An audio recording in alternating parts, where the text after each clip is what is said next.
Assalamualaikum warahmatullahi wabarakatuh. Salam sejahtera untuk kita semua. Halo sahabat bahasa, kembali lagi di Siniar Kita dan Bahasa yang ditaja oleh Kantor Bahasa Provinsi Kepulauan Riau.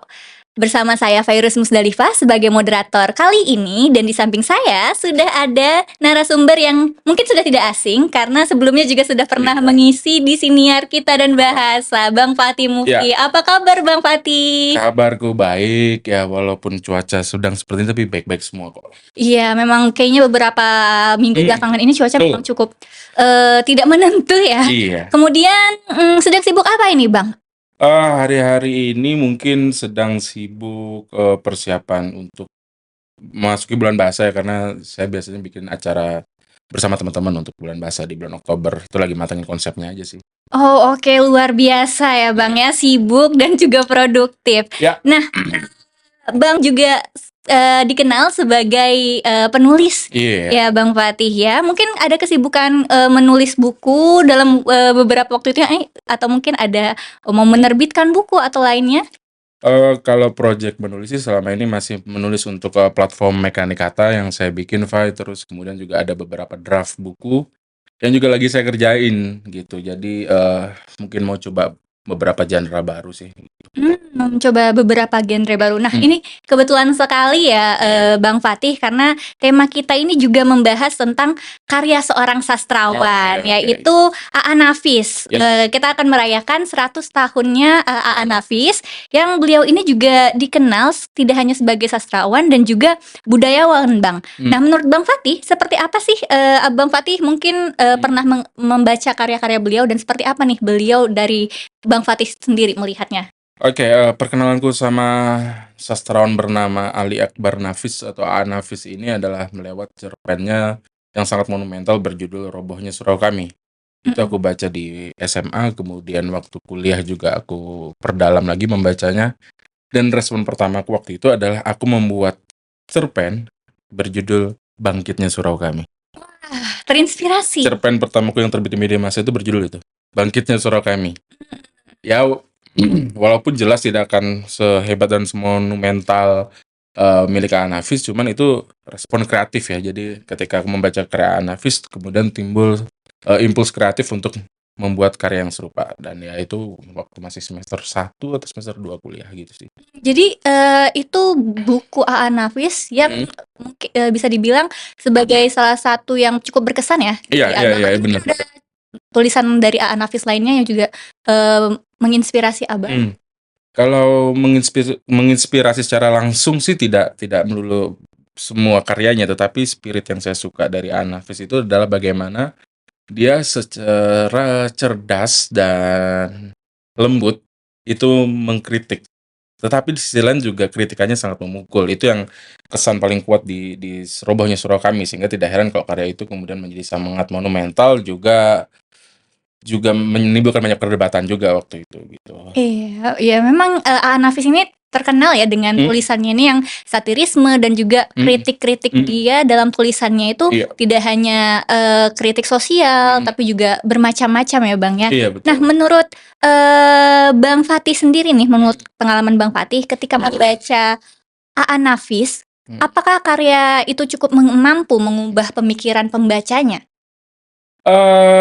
Satu yang saya tandai dari beberapa karya A.A. Nafis itu, dia tidak berpretensi untuk berindah-indah dan berakrobatik dengan bahasa. A.A. Nafis itu karya-karyanya langsung to the point dengan apa yang ingin dia sampaikan. Walaupun pesan-pesan itu tidak ditulis secara langsung ya, tapi disublimkan dalam peristiwa cerita. Tapi dia selalu berhasil menembak langsung pikiran pembacanya lewat karya-karya. Jadi tidak sulit untuk dibaca oleh anak SMA, oleh siapapun. Jadi pembaca belia pun juga bisa membaca A.A. Nafis, dan dia akan mendapatkan interpretasi sesuai dengan usianya masing-masing dan pengalaman hidupnya masing-masing. Jadi itu pandangan Bang Fatih menurut cara A.A. Nafis mungkin mengemas karya-karyanya ya Bang. Dan menurut Abang nih apa bedanya karya dari A.A. Nafis sendiri dengan penulis atau sastrawan lainnya yang ada di Indonesia?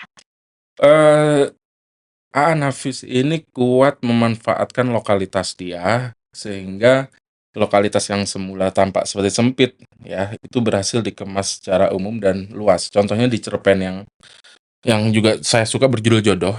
Mhm. Cerpen Jodoh itu adalah cerpen pemenang sayembara Kincir Emas di Belanda tahun 1974. Ada 800-an peserta dan Aan Hafiz keluar sebagai juara pertama. Saya membaca Jodoh itu berulang-ulang kali gitu di beberapa periode gitu, dan ketika membaca Jodoh itu saya merasakan bahwa karya Aan Hafiz ini memang memiliki lapisan sebenarnya. Jadi di lapisan pertama kita akan masuk kepada pesan pertama, interpretasi pertama, pesan kedua, dan ketiga itu jadi kita seperti masuk ke lapisan demi lapisan, lapisan demi lapisan seperti itu. Itu yang membuat karya Aan Hafiz menurutku memang patut diperbincangkan dan dibaca ulang dan diomongin lagi. Bisa dibilang cukup relevan, tidak hanya di zamannya, Yap. tapi juga di zaman sekarang, di Ya, masa betul. ini, ya.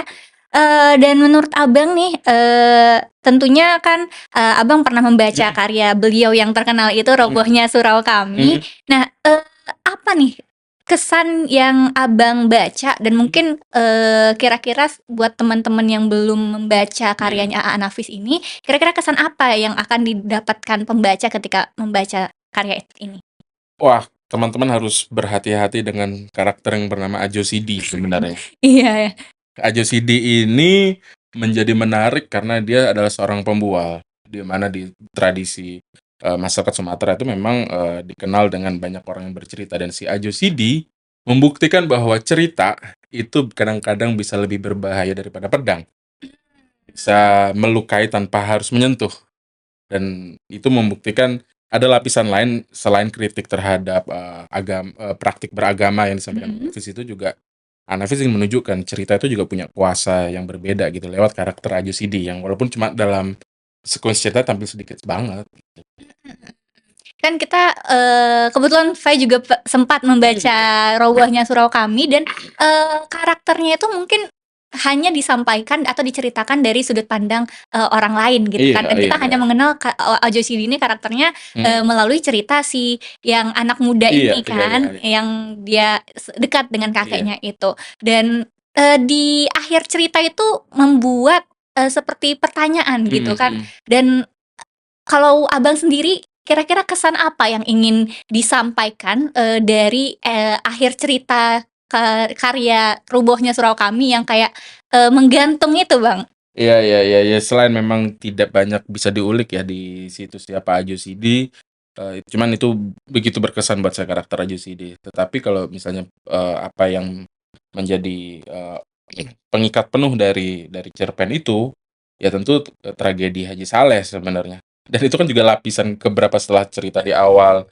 soal, soal surau yang surau tua gitu. Bahkan, Aan Hafiz membukanya itu dengan sudut pandang orang kedua yang bilang, "Kalau Tuan." Nah, itu kan berlapis-lapis berlapis-lapis, dan ya memang untuk mengenal Aan Hafiz harus mulai masuk dari Robohnya Surau Kami sih. Kalau aku saranin begitu, gitu. Nah, jadi buat para pembaca, sahabat bahasa yang mungkin tidak familiar dengan Aan Hafiz, bisa memulai membaca karya Aan Hafiz dari cerpennya Robohnya Surau Kami.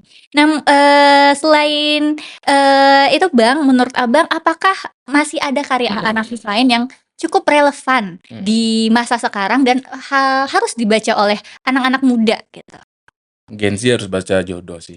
Gen Z harus baca Jodoh. Itu mungkin boleh cerita sedikit kenapa Gen Z harus baca Jodoh? Gen Z itu harus baca Jodoh itu untuk mengajak mereka bahwa hidup itu tidak melulu soal hitung-hitungan dan kalkulasi. Saya aja sebagai orang generasi milenial aja terpukul dengan itu, artinya terpukul itu kena di saya bahwa apa yang dipesankan Aan Hafiz dalam situ, apalagi Gen Z yang selalu berhitung ini dan itu, seolah-olah hidup itu isinya cuma kalkulasi besok sekian, padahal hidup gak kayak gitu, dan itu ditampilkan oleh secara jenaka dan cerdas menurut saya di cerpen Jodoh itu. Dan Jodoh itu membuktikan kepiawaian Aan Hafiz dalam membungkus sesuatu yang tampaknya seperti sangat romansa sekali gitu, hubungan orang mencari jodoh gitu ya, tetapi ternyata di belakangnya itu kita merasakan, oh ini bukan ngomongin soal perjodohan, itu sih sebenarnya. Benar. Jadi, Gen Z dan anak-anak muda ya, hidup itu bukan tentang kalkulasi. Iya. Jadi harus dijalanin aja gitu. Itu bukan saya ngomong ya, hidup yang harus dijalanin aja ya. Tapi ini Bang, kan menurut Bang Fatih juga, Sebagai penulis, Ya. dan juga mungkin sastrawan-sastrawan lainnya. Nih, apa kesamaan A.A. Nafis dan juga mungkin kesamaan karya A.A. Nafis dengan karya Abang, mungkin kira-kira ada kesamaan dari mana gitu dalam berkarya? Oke. Aku tuh juga sangat serius dan fokus membangun keterampilan menulis satir. Itu tuh keterampilan yang cukup kompleks sebenarnya, menulis satir, dan itu di fase-fase awal aku belajar menulis, aku belajar itu dari karya-karya Nafis, bagaimana dia mengkritisi praktik beragama yang lumayan sensitif, melihat latar belakang Nafis juga dari suku yang kuat beragama juga, dan dia memilih ke situ, dan justru cerpen itu berterima dengan baik oleh publik. Nah, saya melihat bagaimana Nafis menata kelihayannya itu, sehingga karya-karyanya itu sebenarnya ingin mengajarkan, kalau dari proses kreatif saya ya, mengajarkan cara apa berlincah-lincah dalam menulis Tulis. ya gitu. Itu pelajaran pertama yang aku dapat dari karya Nafis, menulis satir yang lihai gitu, yang licin. Mungkin orang tidak melihat itu sebagai satir, Iya, kayak benar. jenaka saja. Maka saja. Tapi dengan kepiawaiannya dalam tulisan, Iya. mungkin orang yang bisa membaca maksud-maksud di dalam tulisan itu terpukul ya ketika melihat, oh iya ini isu yang dia angkat itu Betul. sebenarnya cukup dekat dengan kita. Cuman itu yang juga yang mungkin ingin disampaikan A.A. Nafis melalui karya-karya. Iya, bahkan kalau misalnya kita baca ulang lebih saksama gitu ya, baik Jodoh ataupun Robohnya Surakami, yang nyebut dua aja nih, itu juga masih terjadi kan hari ini, permasalahan-permasalahan itu tuh yang membuat karya Nafis tuh bisa hidup panjang, bernafas panjang, bahkan kita akan merayakan 100 tahunnya. Itu menurut aku yang harus diperhatikan oleh penulis-penulis hari ini, bagaimana supaya karyanya bisa bernafas panjang gitu. Benar sekali. Dan ya seperti yang sudah disampaikan sebelumnya ya, sahabat bahasa, kalau di tanggal di bulan November nanti kita akan merayakan 100 tahunnya A.A. Nafis. Ya. Nah, menurut Abang sendiri nih Bang, Badan Bahasa kan juga akan memperingati bulan bahasa, dan temanya ini berupa berbahasa cerdas untuk generasi emas. Ya. Nah, bagaimana menurut Bang Fatih hubungan karya A.A. Nafis dalam berbahasa cerdas untuk generasi emas? Ya itu udah menjawab semuanya. Kalau teman-teman baca Robohnya Surakami aja deh, itu udah memperlihatkan kecerdasan berbahasa A.A. Nafis. Dan di satu sisi juga A.A. Nafis adalah seorang pembaca yang kuat, penulis banyak genre. Dia menulis kritik juga, dia menulis esai juga, dia menulis prosa lebih panjang juga. Dan itu membuktikan dia tuh kalau aku sering menyebut itu ada penulis yang memang terberkati oleh kelincahan dia berbahasa. Dan itu memang perlu latihan yang intensif dan khusus. Tidak cuma mampu menulis saja belum cukup untuk lihai. Nah, kalau lihai ini A.A. Nafis termasuk penulis Indonesia dari generasi lampau yang buat saya sangat lihai dalam berbahasa.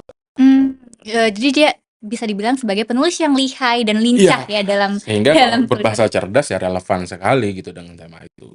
Iya, dan menurut Bang Fatih sendiri, A.A. Nafis ini kan dia sebagai seorang sastrawan ya, dan dia lahir meninggal di Sumatera Barat, orang Minangkabau ya. Dan apakah ada pengaruhnya nih mungkin dari lingkungannya A.A. Nafis sendiri, mungkin kebudayaannya, hingga yang mempengaruhi tulisan-tulisan dari A.A. Nafis sendiri? Oke, sama seperti penulis-penulis besar lainnya ya, Fa, ya. Kalau kita baca sedikit biografi tentang A.A. Nafis, dia salah satu penulis yang kalau bahasa anak muda sekarang punya privilege. Bahasa anak muda sekarang ya, privilege. Lingkungan yang sangat suportif terhadap keilmuan, baik dari zaman dia sekolah dasar, bahkan sampai dia sekolah perguruan tinggi. Dia tuh kecil itu justru di Padang Panjang sebenarnya. Dan di Padang Panjang, bayangkan di tahun 60-an saja, ini koreksi ya kalau teman-teman sahabat bahasa keliru ya. Tahun 60-an tuh Padang Panjang itu sudah punya institut seni. Oke. Itu tahun segitu iya, ya. jadi lingkungan yang privilege berupa lingkungan yang suportif terhadap bidang keilmuan itu bagaimanapun ikut membangun kreativitas dan intelektualitas seorang A.A. Nafis gitu. Walaupun dia akhirnya ketika dewasa akhirnya banyak berkarir di Kota Padang. Oke, jadi memang menurut Bang Fatih sendiri pun lingkungan itu juga berpengaruh terhadap proses kreativitas penulis dan sastrawan ya. Betul. Kalau dari sekali. Bang Fatih sendiri, dalam proses kreatif Bang Fatih Heeh. sebagai, sastrawan, Hmm, penulis, iya. apa yang sangat mempengaruhi Bang Fatih dalam menulis karya-karya Abang gitu? Oke, kalau aku punya privilege berupa misalnya pertama, ya tentu dari keluarga dulu ya. Keluarga tidak pernah, membatasi aku mau jadi apa aja, sehingga ketika aku memutuskan untuk menjadi penulis pun ya mereka dukung-dukung saja, itu privilege loh. Karena banyak Iya. banyak anak sekarang yang kadang-kadang punya kemauan di bidang sesuatu, tetapi karena tidak direstui orang tuanya akhirnya membelot dan seterusnya dan seterusnya.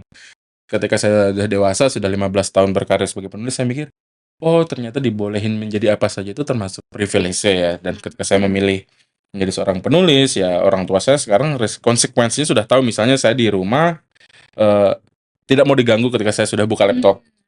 3 jam, 4 jam saya tidak boleh diganggu. Kadang-kadang dia juga, orang tua juga maklum misalnya, lagi sibuk nggak? Kalau saya udah tahu saya buka laptop. Jadi pengertian dari keluarga itu juga privilege. Kemudian saya tinggal dan kuliah di Tanjung Pinang itu juga privilege ketika di sini itu puisi bukan barang yang jauh, semua orang banyak menulis puisi, membaca puisi. Jadi lingkungan tempat kita tinggal itu sangat mempengaruhi juga eh, progresivitas, keilmuan dan kreativitas kita. Dan Anafis di periodenya juga mendapatkan privilege itu ketika dia di Padang Panjang dan bahkan sampai di Kota Padang.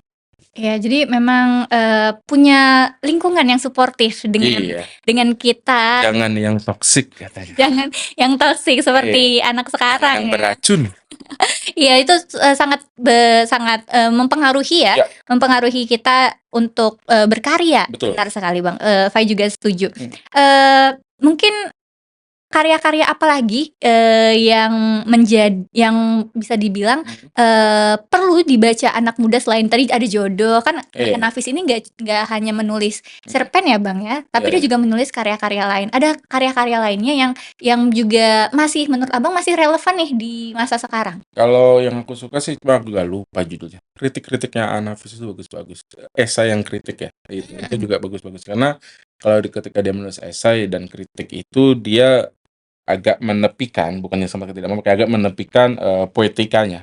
Jadi dia memang mau membahas ini secara tajam tajam tajam tajam gitu. Nah itu. Sama yang agak susah sih sekarang mendapat interviewnya. Padahal ada loh sebenarnya. Karena, Anafis salah satu penulis yang juga aktif berkorespondensi di media massa. Cuman itu aku nggak dapat tuh interviewnya. Karena kalau Oke. interview itu kenapa menarik, Fai? Interview itu memperlihatkan, eee, apa ya, memperlihatkan langsung ya, tanpa sensor bagaimana seseorang berbahasa, bagaimana seseorang Berpikir. merespon, berpikir, itu semua di sesi interview itu menarik sebenarnya mau diikuti. Cuman itu yang belum aku jumpain sih arsipnya. Oke oke oke. Dan, Aan Nafis ini bisa dibilang, sastrawan yang sangat berpengaruh, Mhm. karya-karyanya untuk sastra Indonesia Iya. sendiri. Nah menurut Bang Fatih sendiri, Mhm. eee, seperti apa nih pengaruh dari karya-karya Aan Nafis mungkin dalam perkembangan sastra di Indonesia dan juga mungkin, tidak hanya dulu tapi juga sekarang, seperti apa nih pengaruhnya? Kalau buat aku sih, aku nggak bisa mengukur secara luas di luar sekarang seperti apa ya, cuman ketika di fase-fase aku belajar nulis dulu tuh Anafis, karya-karya Anafis tuh mengajarkan bahwa, cerpen itu tidak melulu prosa, terutama tidak melulu harus berkutat dengan bahasa-bahasa yang terlalu puitis, tapi maknanya gagal, pesannya gagal. Juga bukan tentang melulu keindahan alam, tapi juga bisa kritik sosial yang tajam. Nah, itu membuat saya dan teman-teman berkreativitas saya di waktu itu membuat kami juga bisa loh ternyata menulis seperti itu dengan melihat, "Oh, Nafis aja bisa," gitu loh, dan kami mencoba meniru pola-pola dia gitu. Di fase belajar seperti itu. Jadi, itu ya yang bisa dibilang, pengaruhnya, kalau dari Abang sendiri ya, Mhm, iya, Aan Nafis, betul karya-karya Aan betul. Nafis, pengaruhnya Mhm, dalam perkembangan sastra. iya, Untuk Bang Fatih sendiri mungkin ada pesan, mhm, kepada sahabat bahasa mhm, dalam rangka peringatan 100 tahun Aan Nafis iya iya gitu? iya. Pesan buat sahabat bahasa ya, baca jodoh deh. Ya harus baca jodoh, Harus karena baca itu jodoh. adalah ketakutan kita semua dan Aan Nafis sudah bahas di tahun 74 dengan sangat bagus.